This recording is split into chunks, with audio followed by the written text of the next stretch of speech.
Dan ini cerita pertama, gue belum pernah cerita ini kemana-mana. Ada mungkin setengah jam gue di situ. Pas gue bangun, duduk di atas motor, tiba-tiba gue ada yang nepok bro. Ada yang nepok. Gue inget cowok, dia cepak. Nepok gue, gue nengok. Terus dia bilang, Mas bisa anterin saya nggak? Disebutlah nama tempat, cuman gue lupa gitu nama tempatnya apa. Dan anehnya waktu itu, aja gue.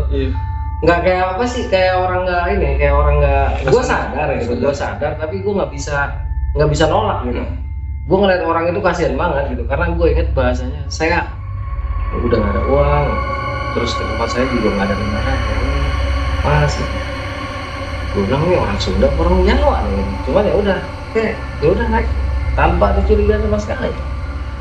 Naik, dan tuh gue ikutin jalanan yang dia tunjukin. Itu seinget gue.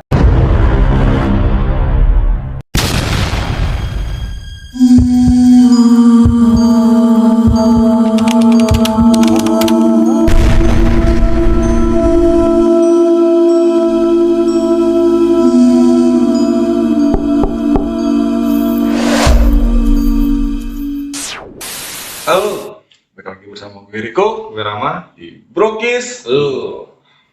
Kita sudah bersama salah satu narasumber yang sudah ditemui keluar kota terus, ya muter-muter terus. Ya, kita beruntung banget ketemu dengan Om Arya Sena. Oke, kesempatan hari ini ya Om akan bercerita tentang pengalamannya di edisi mudik lebaran. Jangan lupa untuk subscribe, like, share, and comment. Jadi waktu itu cerita pengalamannya gimana sih? Ya waktu itu gue udah mudik, terus gue balik ke Jakarta. Itu posisinya tuh pas gue balik dari kampung Pantan ya di satu daerah di Jawa Barat. Jadi setelah lebaran di sana, gue harus pulang ke Jakarta duluan. Nah, dalam perjalanan itu barulah antara Sukabumi, pokoknya kejadiannya itu di Sukabumi, Cibadak. Itu baru ngalamin kejadian yang gue gak lupa deh sekarang. Itu sekitar 2010-an ya. Karena apapun itu ya yang berhubungan dengan dunia mistis, kita kan memang bertolak belakang dengan mereka. Rasa takut tuh ada aja, walaupun nanti pelan-pelan itu bisa kita kuasai. Ada, menurut gue lumayan, dan memang serem sih, gue juga merinding lo inget. Oke, boleh Brokis, kita lanjut ke cerita berikutnya di sesi Brokis, obrolan kisah misteri. Sena, silakan. Ya, jadi waktu itu lebaran 2010 ya, kurang lebihnya 2010 ke 2009. Intinya gua tuh mudik lah dari Jakarta, dari sini ke Garut ya.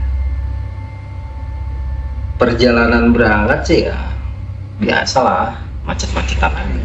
Jam berapa tuh kira-kira? Gua waktu itu berangkat sih pagi dari Jakarta ya, sampai Garut itu karena memang macet, mulai dari Depok sini sampai ke Garut itu akhirnya hampir 10 jam. Waktu itu gue masih pakai motor bebek, masih pakai Supra. Bukan Supra 125 itu, masih pakai itu. Intinya pas pulang mudik dari sini ke Garut aman-aman aja. Gue bisa berlebaran di kampung. Ya, suka dukanya di perjalanan gak usah diceritain ya, nanti jadi panjang sama lebar gitu. Ya sampai selamat walaupun pantat tek pos. Karena kebetulan waktu itu juga gue belum punya anak ya, belum punya anak. Lo sendiri dong? Enggak, masih baru nikah. Baru nikah. Jadi kebetulan kita masih berduaan. Jadi di Garut itu ya gue cuma sampai 2 hari. Setelah itu gue harus pulang ke Jakarta, tapi gue berangkat duluan. Karena pertimbangannya gini, gue kasihan kalau harus bonceng lagi, ngerinya kan harus balik kayak kemarin lagi gitu kan. Jadi waktu itu mantan itu gue suruh naik bis, gue jalan duluan.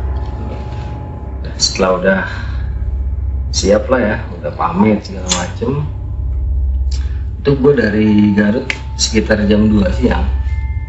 Jam 2 siang biasalah, itu udah mulai kena arus balik, udah mulai ada arus balik walaupun belum itu padat.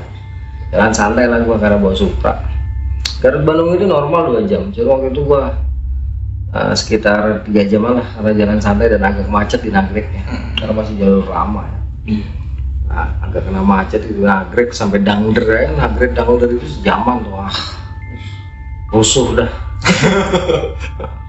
Lewat Dangder masuk ke apa namanya, pas mau jalan tol itu gua lupa nama daerahnya, Cilenyi ya. Di Cilenyi itu pas mau Bandung masuk Gatot Subroto sampai ke Cimahi 2 jam jalan tuh. Jadi lepas itu masuk ke Padalarang itu udah mau maghrib. Gempor gua kata. Sampai bener emang Bandung ya, nggak usah lebaran, hari biasa aja. Ampun. Aduh, lewat Soekarno Hatta itu, aduh ampunan deh. Istirahat gue di Ciburu itu, gue istirahat sebentar di depan loh, ngopi sempet lah gue teleponan. Situ udah jalan ya agak lancar karena udah lepas dari kota Bandung. Mungkin kira-kira sejam kemudian gue sampai di Cianjur yang terminal lama itu. Iya. Dulu udah masih fungsi kok nggak ya? Masih ada bis-bisnya, cuman kayaknya kalau lebaran aja deh. Karena terminalnya kan udah dipindahin ke Pasir Ayam. Itu entah kenapa gue tuh beloknya ke kiri, ke arah Sukabumi. Gue baru nggak tuh pas udah lewat rel kereta. Lah kok gue kemana gitu. Nah udah biarin deh, lewat puncak macet kali. Nah, gue ikutin terus tuh. Nah, buduk udah jam 7 lewat tuh. Terus pokoknya intinya sampai Sukabumi itu sekitar jam 8 atau setengah 9. Nah di Sukabumi itu kalau nggak salah tuh pas pertigaan gini ya, yang ke Sagaranten, terus nanti yang sebelah kanan tuh yang ke Jakarta. Nah di sini gue istirahat lagi, capek kan bro, capek gue ngudut, ngerokok, minum kalau nggak salah kopi di warkop ini lah, warkop pinggir jalan itu. Udah selesai, ada mungkin setengah jam gue di situ. Pas gue bangun duduk di atas motor, tiba-tiba gue ada yang nepok bro, ada yang nepok. Gue inget cowok dia cepat nepok, gue nengok, terus dia bilang, "Mas bisa anterin saya nggak?" Disebutlah nama tempat, cuman gue lupa nama tempatnya. Dan anehnya waktu itu aja gue nggak kayak apa sih, kayak orang nggak gue sadar gitu, gue sadar, tapi gue nggak bisa nolak gitu. Gue ngeliat orang itu kasihan banget gitu, karena gue inget bahasanya, saya udah nggak ada uang gitu. Terus ke tempat saya juga nggak ada kendaraan, tolongin mas gitu. Gue bilang nih orang Sunda orang Jawa nih gitu, cuman ya udah oke, ya udah naik tanpa dicurigai sama sekali. Naik dan tuh gue ikutin jalanan yang dia tunjukin. Itu seingat gua dia bukan ke arah Pelabuhan Ratu, tapi arah mana lah, pokoknya memang arah pantai, arah selatan. Gua kagak tahu tuh hutan mulu tuh. Buset, jalan malam tuh. Oh ya udah jam 9-an. Iya, itu gua jalan ada sekitar 2 jam itu nganterin dia ke satu titik. Gua lupa deh daerahnya, pokoknya itu hutan-hutan, nggak tahu hutan malam-malam soalnya. 2 jam itu nganterin dia. Gue jalan santai aja, nggak berpikir gue mau dirampok apa enggak, tenang kayak orang kosong tapi sadar gitu. Begitu udah sampai gue ditepok, baru gue agak kaget. Terus lah gue bingung juga, mana nih gue bilang. Tapi gue santai gitu, berusaha untuk tidak panik gitu. Iya. Gue tanya, "Loh mas, di mana ini ya?" Disebut nama daerah gue lupa. Terus gue bilang, terus si mas itu bilang, "Mas mampir aja ke rumah saya, besok baru balik gitu. Ini masuk ke sini." Gue liat jalannya batu-batu, gelap-gelap. Kagak ada, gue kata gitu kan. Gue bilang, "Gak usah deh mas," gue bilang kayak gitu. "Saya balik aja." "Serius nih, udah malam loh, ini udah jam 11-an katanya." Gue bilang, "Enggak usah balik." "Apal nggak jalannya?" "Insya Allah apal." Dan memang betul, gue kayak ngerekam jelas perjalanan gue itu balik, karena memang gue ingat itu memang jalannya jalan besar satu arah, dia nggak cabang-cabang banyak kan. Gue pokoknya ingat. Jadi gue pastikan balik salam-salaman, dia sebutin nama disebutin nama, gue cuma lupa namanya gitu. Mampir ke sini, sudah saya hap saudara. Iya saudara, Jujur banget. header gitu. Ya udah, dia pamit tuh, jalan kaki masuk ke tempat yang gelap itu. Gue nggak ngerti itu orang atau bukan, cuman kalau dibilang orang ya orang lah, soalnya dia bentuknya bukan hologram. Padat, fisiknya ada jelas gitu kan. Kalau hantu kan hologram. Iya. Udah jalan balik. Itu jalan gue pertama ngebut bro. Gue inget jalannya dia begini nih. Wah, ada yang mulus, ada yang rusak. Pertama gue ngebut cuman lama-lama, wah ini bahaya kalau gue ngebut. Udahlah, kalau emang ada rampok, ya udah rampok dah. Gue kasih aja ini motor, gue hidup gitu kan. Kalau setan bodo amat, gue nggak pikirin. Nah, gue inget jadi itu jalan ya kampung secuil. Hutan, kampung secuil, nggak tahu kalau sekarang ya, kalau dulu kayak gitu. Sampai turunan, pertama gua ini pas merinding. Jadi di hutan-hutan ini pas jalanan rusak kan kita agak pelan jalannya.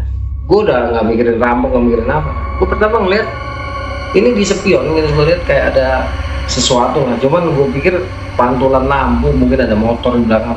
Nanti kok nyala gitu. Gua cek, ada. Gue cek enggak, ntar mata gue pengen lihat yang kiri spion, gue cek lagi ada, ntar enggak. Terus ada lah mungkin setengah jam itu jalan rusak gitu kan. Gue kok merindingnya parah banget. Gue dalam hati kalau setan nggak masalah dah, dia nggak bisa bunuh. Yang gue ngeri kan orang mau bedong, kan bedong kan, yang gue takut kan itu kan. Akhirnya gue udah yakin ini sesuatu yang nggak beres. Gue berhenti dulu bro, gue berhenti kebetulan pengen kencing juga. Di kencing, gue tengok ke belakang, gue liatin itu ke arah belakang, gue tengok bolak-balik, nggak ada. Udah selesai kencing, naik ke atas motor, ya begitu lampu motor gue nyalain, drong, depan gue kampret. Jadi yang apa namanya, yang tadi cuman di spion kiri kanan itu kayak cahaya, ternyata depan gue itu bentuknya perempuan ya, gue nggak tahu itu kunti kayak apa peri kayak gue nggak tahu, pokoknya dia bentuknya perempuan. Dia bajunya itu acak-acakan, tumben-tumbenan. Biasa kuntilanak putihnya rapi gitu, ini enggak, ini bajunya acak-acakan. Di depan gue rambutnya digerai gitu bawah, dia nunduk kayak di tengah jalan. Dalam hati gue kalau kagak lewat Nggak bisa pulang. nggak bisa balik, gue balik lagi kagak ngerti kemana gitu. Udah gue langsung selamatan. Lalu gue tarik nafas, gue selamat. Gue bilang, assalamualaikum mbak, saya mau lewat. Soalnya gue ke kiri, gue ke kanan dia kanan, gue ke kiri dia ke kiri. Jalan. Iya nutup jalan gitu. Terus kadang-kadang tangannya diginiin kan. Nah, dalam hati gue, udahlah. Gue bilang, gue salam sama dia. Gue bilang, gue mau balik. Kalau lo ngalangin jalan ya gue nggak salah. Mati udah ngatur. Udah gue jalan betul, begitu gue lewat dia ngalangin itu kayak semacam jalan itu kayak dibikin buram.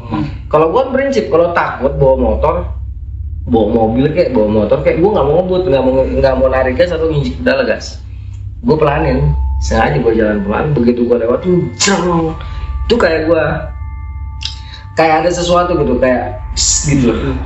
Iya gitu. Pokoknya susah ya, pokoknya kayak set gitu kayak ada kain. Gue lewatin itu lama bro.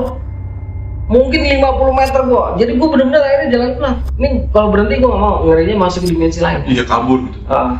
Gua baca merinding berat. Gua baca selamatan terus. Gua selamatan terus. Ada sekitar 50 meter lepas.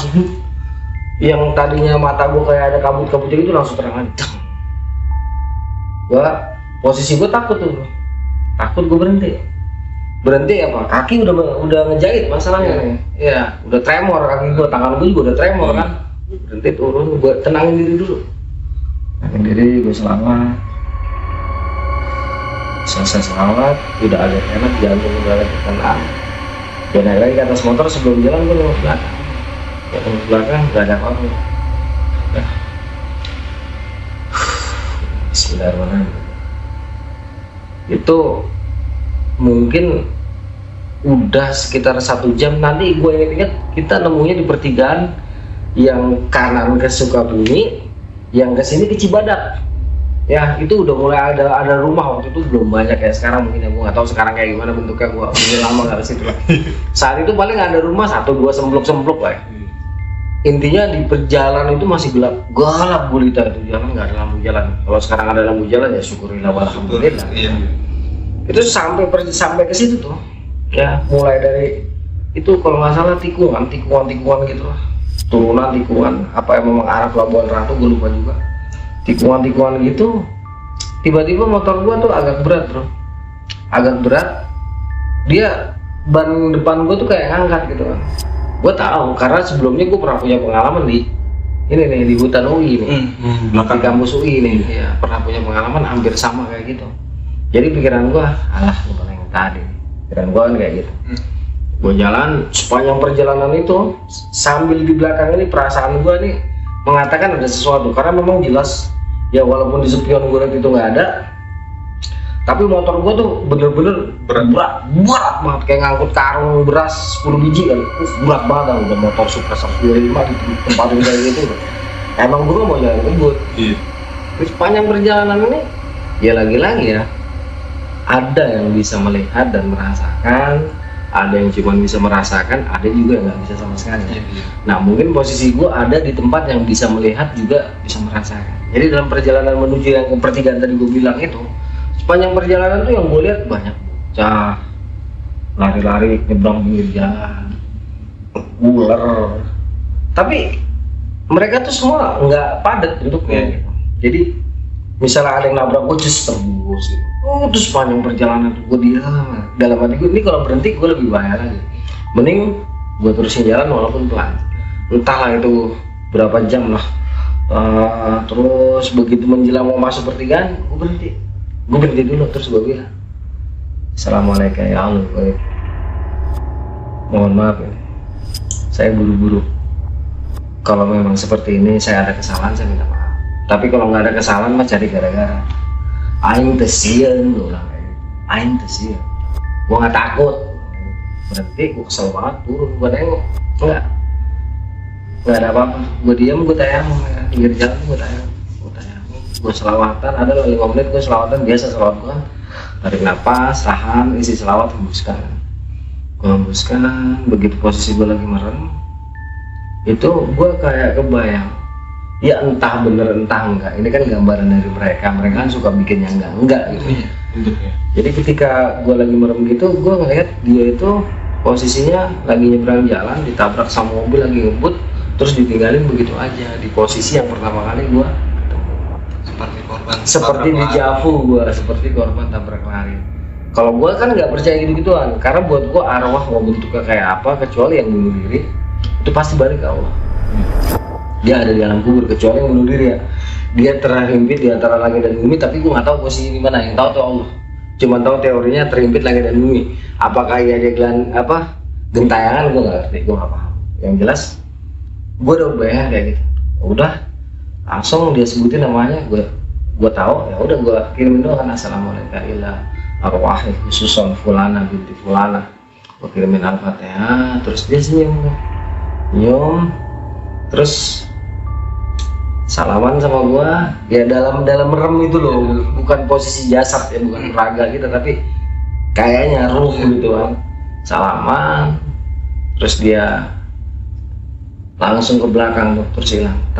Begitu gue buka, itu yang sepanjang jalan kayak ada kabut.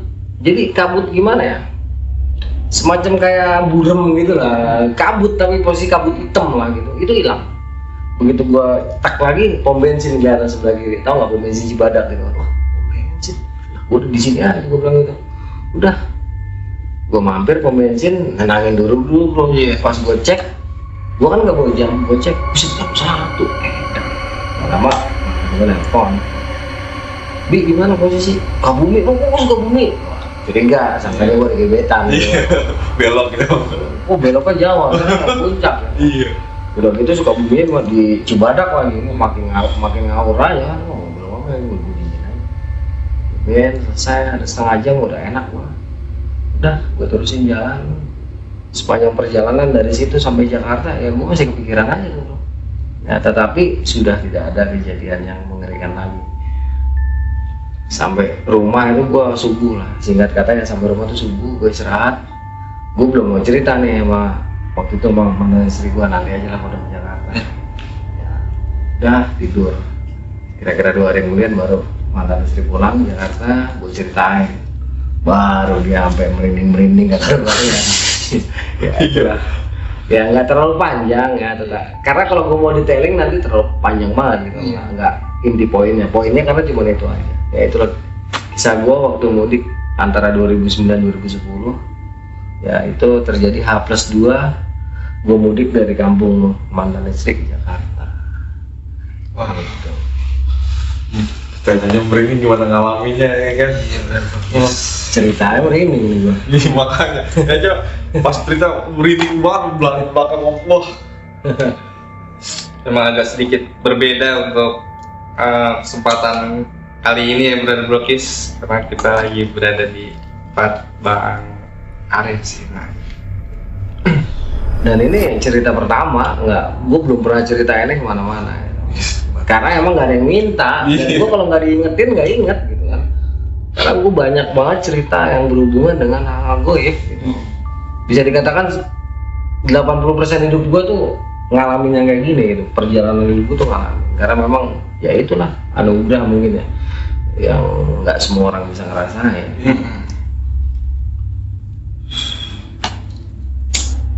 Tapi itu dari jam 9 malam Iya. sampai jam setengah 1. Jam 9, jam 11 sampai lokasi yang itu, karena orang itu ngomong yang gua anterin ini udah jam 11 suruh nginep gitu kan. Kurang lebihnya tadi kan gua bilang kayak gitu ya. Terus dari situ sampai ke pertigaan Cibadak 3 jam, karena emang gua jalannya pelan, karena apa ya, daya sudut pandang gua tuh emang terbatas banget gitu. Satu, selain emang gelap gulita, kedua kayak ada kabut hitam ngalangin terus gitu, samar terus pandangan gua. Jadi fokus ke jalan itu gua aja pakai lampu dim terus itu, pakai dim terus itu, karena emang bener-bener gelapnya tuh P-nya dari sini sampai Irian Jaya gitu.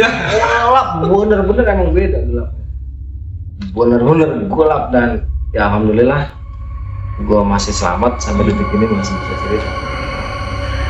Merinding banget gitu loh. Padahal itu saat pas hari raya pas mudik H+2, H+2. tapi sepi itu karena emang daerahnya kayaknya emang arah Pelabuhan Ratu deh kayaknya. Tapi gua sepanjang perjalanan berangkat kan emang semi nggak sadar gitu kan. Semi nggak sadar tapi nggak sadar gimana sih, sadar gitu. Gua ngerekam semua yang gua lewatin waktu berangkat, tapi gua nggak tahu daerah mana gitu. Sampai detik ini aja gua nggak tahu itu daerah mana, itu orang apa bukan. Tapi kalau gue pikir-pikir logika gue, tapi dia waktu salaman kepegang, Iya. padet gitu. Kecuali yang ini nih, yang pas gue baca gitu. Kalau ini memang hologram, bayangan dia. Walaupun bayangan itu terlihat sangat nyata sekali, tapi tetap perbedaan fisik antara manusia dengan mereka tuh beda. Tetap beda, mata yang udah biasa tuh akan bisa melihat perbedaannya, walaupun sepertinya nyata banget. Gitu. Tetap dia tuh bayang-bayang. Hologram gitu. Kalau yang gua anterin ini entah dia punya ilmu gendam apa, gua nggak paham lah. Tepuk langsung ikut gitu. Tepok gua ikut, dan memang orang itu nggak jahat. Hanya memang kehabisan uang, dan dia mungkin mempergunakan ilmunya untuk istilahnya apa ya, ngebantu perjalanan dia pulang lah. Lagi kepepet kan. Kepepet. Ya itu. Tapi kan kalau misalkan kayak tidak lain misalkan pas dia om tersadar kan, kayak orang-orang kan itu di pemakaman lah segala macam. Pas om tersadar itu masih rumah perkampungan. Bukan perkampungan, hutan. Cuma ada Hutan. Nggak ada rumah, jadi orang itu ada jalanan. Oh jadi nggak sampai masuk dalam. Enggak, gue cuma di pinggir jalan, jadi dia nyadarin gue di situ. Nah, gue diajak masuk, gue lihat kan jalannya makadam tuh, batu-batu, gue ogah. Mending gue pulang dah, ini aja gue sampai sini keder. Kenapa gue bisa sampai sini gitu kan? Tapi ya sadar gitu, dalam artian gue sadar, gue motor belak-belok. Soalnya gue ingat jalannya lurus, bolak, belok. Hutan apa, entah hutan karet apa apalah, itu pokoknya hutan-hutan aja kan. Rumah sempluk, 1-2, udah hutan lagi. Dulu ya, nggak tahu kalau sekarang. Kita pertama kali ceritain dari Om Arya pengalaman pas mudiknya dari Bandung ya, Bandung Dari Garut. Garut ke Dan Jakarta. cerita ini belum pernah gue ceritain dimanapun menurut Iya. lo. Terima kasih Om. Soalnya lu ngingetin, kalau nggak Iya. diingetin gue nggak inget gitu. Soalnya sebenarnya kan orang juga pada mudik kan. Semoga yang mudik dijaga keselamatannya dan selamat sampai tujuan. Amin. Nggak belok kayak Amara sih. Iya. Ya emang harus ngalamin kalau udah takdir berdua. Ya, buat brother Brokis yang ingin memberikan ceritanya melalui email kita atau Instagram kita, bisa langsung DM atau bisa langsung kirim emailnya. Dan jangan lupa bantu subscribe, like, share, and komennya biar kita tetap semangat terus ya bang. Karya dan berbagi cerita. Yes. Gue Riko, Gue Rama. Arya Sena. see you.